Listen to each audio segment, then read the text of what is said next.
The 6 to 7 Figure Show, episode 24. Ready? Let's hit it. Broadcasting from the Valley of the Sun outside Phoenix, Arizona. This is the 6 to 7 Figure Show. Tired of working so hard and having no time? Take your six-figure practice and turn it to a thriving seven-figure enterprise. And now, your host, author, speaker, mentor, and strategist, Frank Bria. Welcome everyone to the 6 to 7 Figure Show. I'm your host, Frank Bria, and today I am joined by Byron Morrison, a good friend and author of the best-selling book, Become a Better You. Also a coach helping entrepreneurs become unstoppable in their life, health, and business. Byron, welcome to the show. Hey, thanks for having me on today. Absolutely a pleasure. So dig into this idea of unstoppable a little bit more. What does unstoppable look like for your clients? Well, I'm finding with a lot of the clients that are coming to me, they've kind of reached this point in their life. They've had financial success. They're hitting all of these external goals, yet they still feel empty. Yeah. They've kind of lost that passion. They're feeling unfulfilled and they've lost that spark in their life.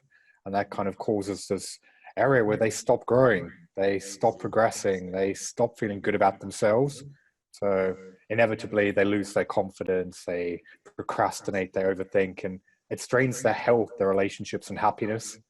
So it's all about really getting back to that core of who they truly are, what makes them feel alive, and gives them that passion and purpose back. So that's what unstoppable is for me, kind of feeling like you can do and achieve anything. Yeah, that's really interesting. I do find, because obviously as part of the podcast and part of the business, I talk to a lot of entrepreneurs who hit that mid six figures up and past the seven figure mark. And they have this like magic number in their head that once they get past a certain point, like everything's going to be okay, because for so long they've built their entire entrepreneurial life around, hitting those basics of making sure they can pay the bills and, and grow the business and all that good stuff. And finally they get past to a place where, they're not like completely financially free, but they can pay the bills now and not have to worry about that portion. And they think it's going to be like a walk in the park at this point. But then all of these other things that they've been kind of putting off to the side, their health, their wellness, their life goals, they suddenly come creeping back in, I find, in this weird moment. And it gets this sort of unsettling experience that, hey, I thought everything was going to be good at this point. And then suddenly they get to this, I don't know, it's not even a plateau. It feels like it drops off a little bit for them too. Yeah. I think that's kind of normal human kind of mentality. Like, I think all of us have kind of been guilty of being like, oh, once I reach that income level, I buy that car, I reach this kind of goal, I'll be happy. I'll be able to take time off, spend it with my partner, go on that trip. Yet we reach that goal and then we move on to the next one. We kind of land in the cycle where we repeat the same thing over and over and chase something that doesn't exist. Yeah. Is that part of the answer, is to just stop for a minute and look backwards on the journey so far and just sort of relish the experience or the progress? Is that part of it? I think that's definitely an aspect, because I think as entrepreneurs, a lot of us kind of have that difficulty of appreciating wins. We kind of just get to a point where we expect it. So rather than kind of living in the moment, being like, oh, this is amazing, we're like, yeah, it's good. And we move on to the next thing. But I think the other bigger, deeper thing is our kind of goals and what we truly want aren't aligned. So we kind of think that we want that external thing because it's easy. It's easy to be like, oh, I want that bigger car. Because we're hiding from what it actually is inside. And that's why I think it's finding that balance between internal and external to really be like, you know what, this is who I want to become. Yeah. Yeah, that's interesting. So, I mean, fundamentally, we're trading out what we really want for what we think we want, because we're programmed to measure success in materialistic sorts of ways, it seems. Yeah, you kind of just turn on the TV and any marketing or advertising, it's always telling us we need more. And we kind of see all of these celebrities and like big CEOs and entrepreneurs who have the private planes and the fancy cars. And we're like, oh, I want that life. So we chase some dream, but you don't know what's going on in their world. You don't know if their wife hates them. if their health is deteriorating, if every morning they're getting up thinking, oh, I can't believe this is another day that I have to face. But people kind of only show us what they want us to see. Right. I think far too many people have this kind of like almost internal programming where they compare their kind of page one to everyone else's highlight reel and overlooking what they actually need. Right. Yeah, and I suspect in our social media, Instagram fueled world, it doesn't get much better. I remember when I was traveling a lot internationally for my consulting work, a lot of people thought that was really glamorous. In fact, I was talking about that with someone this morning. I was recalling this moment where, you know, I was had to go to Johannesburg really quickly and flew out there, and there was this opportunity, you know, do you want to stick around and check out the city? And I remember that I had gotten so, what's the word, cynical, I guess, about everything that I was kind of quoting that line from One Night in Bangkok from the show Chess. Like, if you've seen one stinking polluted city, you've seen another. It was so negative, you know, when everyone else was looking at it like, wow, this is so glamorous. And, you know, what's Prague like? And I'm like, it looks like the inside of a hotel room. So yeah, there's not much there when you're dealing with all the other pressures and stress of your life. So what motivated you to work with entrepreneurs like this and to solve this particular problem? Is there something special or a sort of a mission that's behind this work for you? Yeah. Well, if I kind of take you back kind of a few years, like growing up, I always wanted to be an entrepreneur. I always loved the idea of having my own business, but I never really knew who I was or what I wanted. So I kind of got stuck doing the usual thing, go to university, get a job. And when I next looked, like so much of my life had kind of passed me by, and I found myself in a situation where I was stuck in a job that was killing me. I had no confidence. I was overweight. I had severe anxiety. I was depressed to the point I didn't want to leave the house, and my life was pretty much falling apart. And my dad got cancer. And during his treatment, he had most of his bowel surgically removed. He spent 25 days in ICU. Most of that he was on life support and breathing through a tracheostomy. And that was kind of the wake-up call for me that if I didn't change my own ways, that was going to be me. So I kind of went on this journey to turn my own life around. In between, learned everything I could about nutrition, psychology, mindset, fitness. That was what inspired my book. And from there, I kind of set out on this mission to help other people realize that they need to live and enjoy their lives. Like, my dad was kind of like, luckily still with us today. He got through it, but he was like the prime example of someone who spent their entire life working. He was massively successful, but it was at the expense of his health, his happiness, and other parts of his life. So it's just about getting people to realize that we need to fix that before it's too late. Yeah. Yeah, absolutely. I mean, I guess as in a lot of cases, your journey is your client's journey now. Yeah. And that's why I feel like I can come into it with a level of empathy that I hated the idea of exercising. I lived on KFC, didn't want to eat healthy, didn't think I had time for any of this. Yeah. And I very much kind of put my personal success and goals at the forefront, not realizing that that was part of the reason why I was miserable, because I was overlooking what was truly important, and why I essentially sabotaged I could have been far more successful, happier, have better relationships if I actually focused on that first. Yeah. It's fascinating that, you know, we often lose sight of this. I like to say success is the ability to live a life consistent with your priorities. The problem is, of course, that most people don't know how to prioritize very well, me included. And when we think through sort of the priorities and we think about the success in the monetary or the business goals, not only are we losing all these other things, but what I hear you're saying is that by putting our life, our health, our personal goals, and happiness off to the side, we're actually making it harder for us to achieve the business goals too. That there's an optimization step essentially that we're missing out on because we're so solely focused on this narrow goal of financial success. Exactly. Like you're never going to be able to perform properly, get results, portray yourself properly to clients, or build a business if you've got no energy, if you're barely sleeping, if you constantly have your wife nagging you because your relationship is strained, Yeah. if you're thinking about the fact that you're not around for your kids, if you don't feel confident, you don't feel good about yourselves. It's all related, Sure. but we kind of leave it until it's too late. Yeah, absolutely. Now I can see that. So let's pivot a bit and talk about how, what does that transformation look like for people when you work with a client? What kind of a process do you take people through? Essentially, it's broken down into 4 key steps. Mm-hmm. Like step number 1 is really uncovering who they want to become, because what made you who you are today isn't going to help you become who you want to be tomorrow. Right. So you really need to get an understanding of who it is you want to become, what's holding you back, what challenges you're facing, where in your life you're unhappy and unfulfilled. Because once we have that clarity, that's when we can reverse engineer it. We can work out what you need to get you from where you are to where you want to be. And then essentially it's taking that, and we set 3 big goals. 1 goal in your fulfillment. So what's really going to make you excited in your work, to make you feel like you're creating an impact and doing something that matters.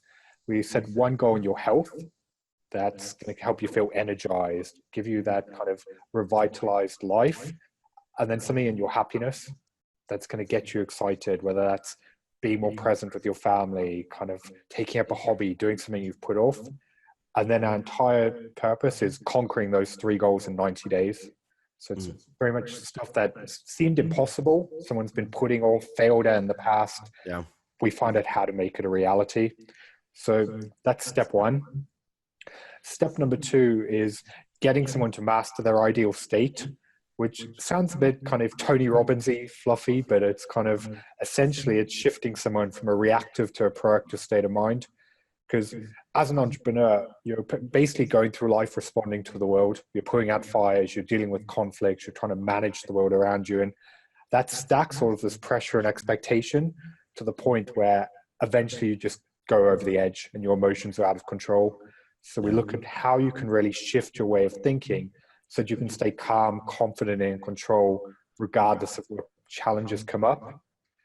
And then from there, the step number 3 is really getting to the root cause of why you might have limiting beliefs, what's happened in your life to get you to take on these stories in your head that put all these mental roadblocks in place that cause you to procrastinate, overthink, doubt yourself, and get held back by fear, and remove them so that you can finally take action on what needs to be done to achieve your goals. And then finally, step number 4 is all about continuous momentum, making sure that you're following through, you're removing those roadblocks, and you're taking action to make sure you actually have that balance between reaching your goals and enjoying your life. Nice. So, you start off with the holistic approach at the very beginning because you're setting goals across a number of different areas. And so you're sort of, starting the process off to build that holistic perspective on day one. Yeah. One of the first things I get people to do is kind of look at the different areas of their life, their health, their relationships, their sleep, their performance, their money, everything, and rank it out of 10. And be like, how do you feel about this current stage in your life? Right. It can hurt a little bit, but what I always say to clients is you can't change the past, but we're going to change the future. So if something's ranking low, that's our focus, and that's how we can start tailoring the goals around it. Got it. And so how do you work with clients in this kind of a program? So tactically, logistically, are you working with, or what's the setup for how you take people through the process? Well, with this process for the last 4 years, I've been doing it one-to-one. It's very much kind of been on that basis, that high touch, guiding people. And I feel like I've built up the framework to the point I know exactly what it takes to put someone in, mold it around them, tailor the journey, and get them results. So that's why we're now launching a group-based program, because I feel like when the one-to-one's amazing, but the one thing missing from it is that kind of community where you see other people who are like you, who are having the same struggles, really push you to reach that next level. So that's kind of the next step, which by the time this podcast goes out, it'll be launched, but that's kind of what's coming in the next couple of weeks, which I'm really excited by.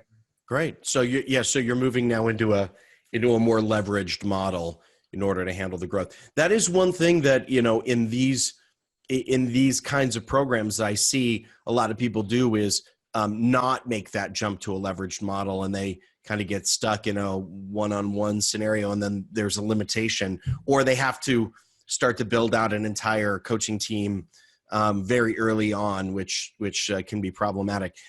The other thing that's interesting, and I wonder if you notice this in your own work, we've had a couple of interviews with a number of folks that are starting to see the benefits of bringing these high-performing entrepreneurs into groups together, where the group dynamic itself is part of the positive momentum, that they keep themselves motivated, that they when they make commitments to each other, they're motivated, much more motivated to keep them than they would sort of to a one-on-one coach personally. They're much less likely to say, oh, sorry, I didn't get that done this week. And there's like an internal competition to kind of motivate. Are you seeing that dynamic as well?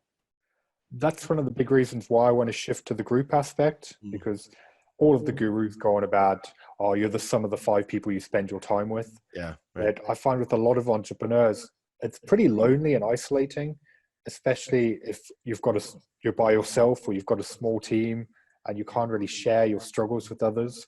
So that's kind of the emphasis behind bringing together people who are facing the same challenges, who can actually relate with each other and see that they're not alone, and give them a place to kind of vent, support each other, make friends, and build a tribe around it, so that they can then go and create a bigger impact.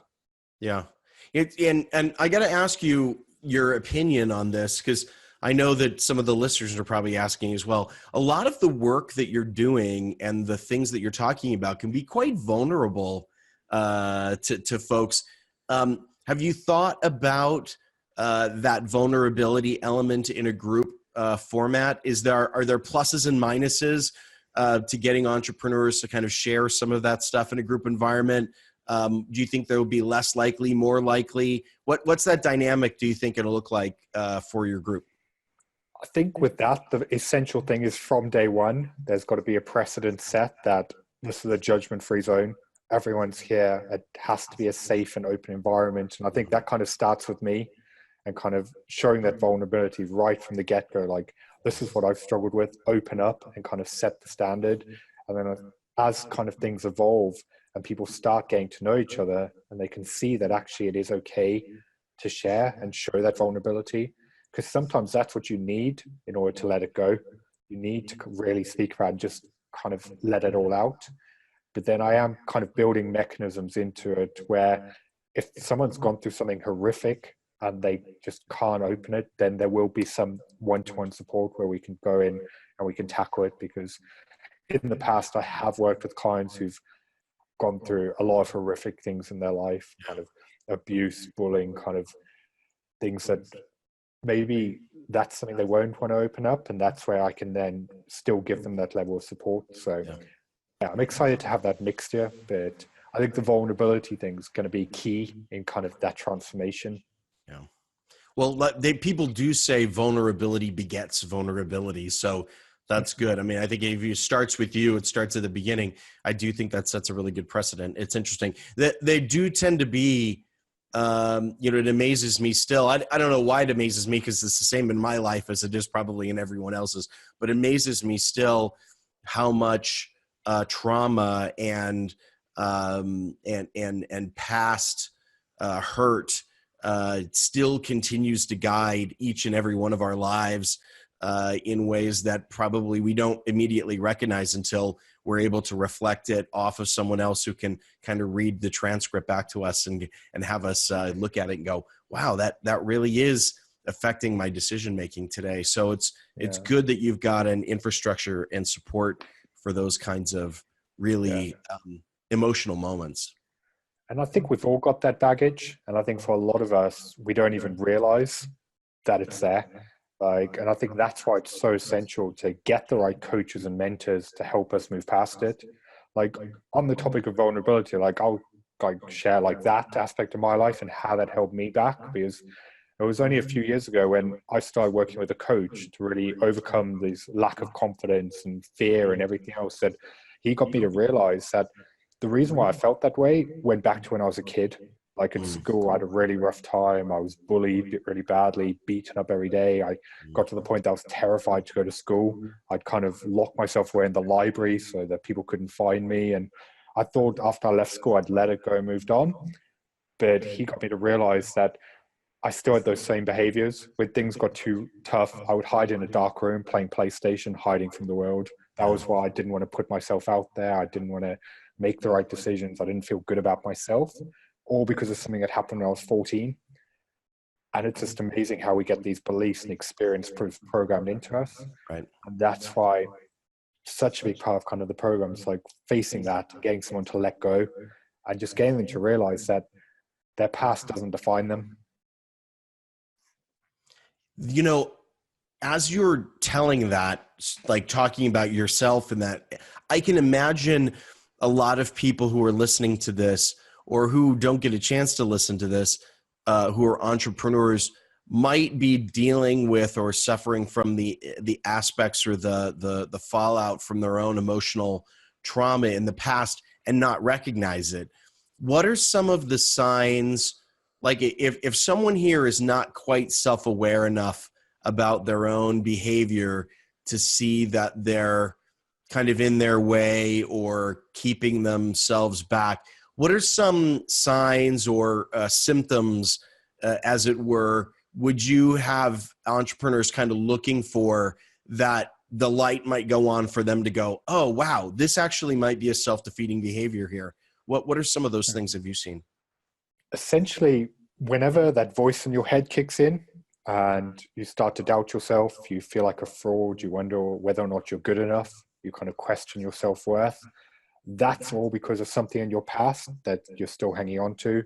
Whether you've got that fear of failure, whether you don't have the confidence to put yourself out there, even as a business owner where you're worried about being judged, you're worried about what your family or friends, or you don't want to go live on video because you're scared about what people are going to respond to, or even in your personal life, like whether you don't want to go to the gym because you're worried other people are going to say something, whether you're pushing away your partner in your relationship because you have a barrier in place where you don't want to let someone in. Anytime you've got something in your way that stops you from going after what you truly want, or you have that negative kind of self-talk, that's a big red flag that something is kind of sabotaging you. And until we get to that root cause of it, it's just going to come up time and time again. Yeah. Like probably one of the telltale signs as well that I see in entrepreneurs all the time is perfectionism, which is like they're not trying to be perfect. They're afraid. They're afraid to put themselves out there, to take risks, to really go after it. So, yeah. Great. No, those are great, great examples. So, Byron, we're out of time, unfortunately. So, and I know you're busy and you've got other things to do. So I appreciate the time that you've taken with us today. But for those people who are listening and want to connect with you and dig into a little bit more of the work that you do, what's a good place for them to start? Best place, my website, byronmorrison.co.uk, or search for Byron Morrison on Facebook or LinkedIn. They're kind of the two platforms I'm most active on. Okay, great. And if they want to learn about the work that you do and the steps and the stages, you have any kind of a training that they can participate in? Yeah, I've actually taken kind of step 2 of the program and the ideal state mastery, and I've put together a free masterclass where I hate all of those webinars where they're like the 3 secrets to do this, and it's all of this fluff, and they tell you all of the stuff that you're like, yeah, but how do I do it? So I was like, do you know what? I want to do something different. So I've essentially taken the entire process that with a client in our first session, I teach them, and I've turned it into a training where I'm just like, do you know what? Let's give someone all of that, see how powerful this truly is. And then they can either go make positive changes in their life, or we can help them with the next step. So, great. Yeah. Great. Excellent. In the link below, I think. Yeah, we put the link right below here. So, and then if you're listening to the audio only, if you go to the show notes page, The link will be there as well.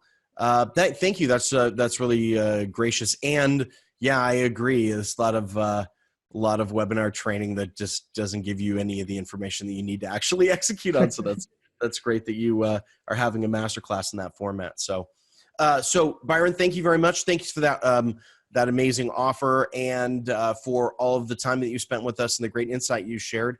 Really appreciate that. Thanks for having me on. I appreciate it. Yeah, our pleasure. And thank you, listeners, for being with us. We know that you're busy. You got a lot of things you could be doing with your time. So thank you very much to invest it with us on the 6 to 7 Figure Show. I'm your host, Frank Bria. We've been absolutely thrilled that you've joined us here on this episode, and we will see you next time. All right. Thanks, everyone. Take care. Bye-bye.